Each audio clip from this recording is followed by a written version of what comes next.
अच्छा नाज़रीन, उर्दू मुहावरा है कि किसी पर उंगली उठाने से पहले कहते हैं कि जी अपना गिरेबान भी देखना चाहिए। फिर ये भी मशहूर है कि जो किसी के लिए बुरा सोचता है, बुराई उसको ही उल्टा आ घेरती है। वैसे ही कुछ अपोजिशन का देखने में आ रहा है। अपोजिशन हुकूमत को तो खूब आड़े हाथों लेती है, लेकिन इसको नाअहल नालायक भी कहती थी। वज़ीर-ए-आज़म साहब को सिलेक्टेड के अलकाबात दिए कि आपको पता है अपोजिशन की जानिब से कहा गया ये हुकूमत मुल्क की नालायक तरीन निकम्मी तरीन हुकूमत है, लेकिन अब इसी तरह की तनकीद हुकूमत अपोजिशन पर कर रही है ना। मज़े की बात, यानी ये कह लें कि ये तो वही सीन हो गया जैसे तगड़े बैट्समैन के मुकाबले में एक ऐसा बॉलर आ जाए जिसकी गेंद कराने की रफ्तार इतनी सुस्त हो कि बॉल बैट्समैन के पास एक ठप्पे के बजाय पूरे 3 ठप्पों में पहुंचे, यानी जिस पर बैट्समैन खुद ये कह उठे कि कितना ही माठा और निकम्मा बॉलर ये लगा दिया गया। ठीक वैसे ऑपोजिशन का हाल हो रहा है। अब शेख रशीद साहब ऑपोजिशन के किरदार पर तनकीद के निश्तर चलाते हुए कह रहे हैं कि जी उन्होंने अपनी ज़िंदगी में इतनी नालायक, निकट्ठू और निकम्मी ऑपोजिशन नहीं देखी और ये ऑपोजिशन हुकूमत का कुछ बिगाड़ नहीं सकती है।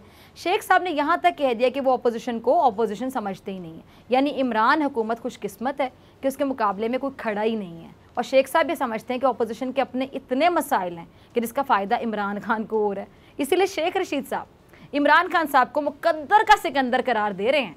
वैसे शेख साहब दुरुस्त फरमा रहे हैं, क्योंकि जिस तरह की ऑपोजिशन हुकूमत को मिली है इस हिसाब से तो इमरान खान साहब के सितारे बहुत ही ऊंचे जा रहे हैं और ऑपोजिशन आपस में तकसीम है। और इसी पर शेख साहब ने कहा है कि ऑपोजिशन एक दूसरे को कहने के जो जूतियों में दाल डालकर देने वाली एक एग्जाम्पल है ना, कि जूतों में दाल डालकर तकसीम कर रही है, वो वाली सिचुएशन है। यानी शेख रशीद साहब के नज़दीक ये बात क्रिस्टल क्लियर है कि फ़िलहाल ऑपोजिशन का कोई मुस्तकबिल नहीं है। ऑपोजिशन का जो रवैया है इस पर हुकूमत चिल कर रही है। यानी बहुत ही हैरानी की बात है नाजरीन कि ऑपोजिशन के किरदार पर हुकूमत खुद ऑपोजिशन से कह उठे कि भाई हमें टफ़ टाइम दो। यानी ऑपोजिशन इतनी कमज़ोर है कि हुकूमत खुद तरस रही है कि उसको टफ़ टाइम देने वाला कोई तो हो, है कोई टफ़ टाइम देने वाला। यानी आवाज़ें लगाई जा रही हैं, पूछा जा रहा है, लेकिन इस वक्त ऑपोजिशन एक दूसरे के लिए समझने की मुश्किल बन रही है। और दावा ये कि जी हुकूमत की खुशफहमी, तमाम ऑपोजिशन जमातें कह लें कि रस्मी जमा खर्च तो बहुत करती हैं कि हुकूमत को छोड़ेंगे नहीं, ये कर देंगे वो कर देंगे, आज गिराई हुकूमत कल गई घर हुकूमत, और ऑपोजिशन की यही बातें इनका मजाक बनवाती हैं। लेकिन ऑपोजिशन को इस बात का एहसास ही नहीं है कि वो मजाक बन रहे हैं।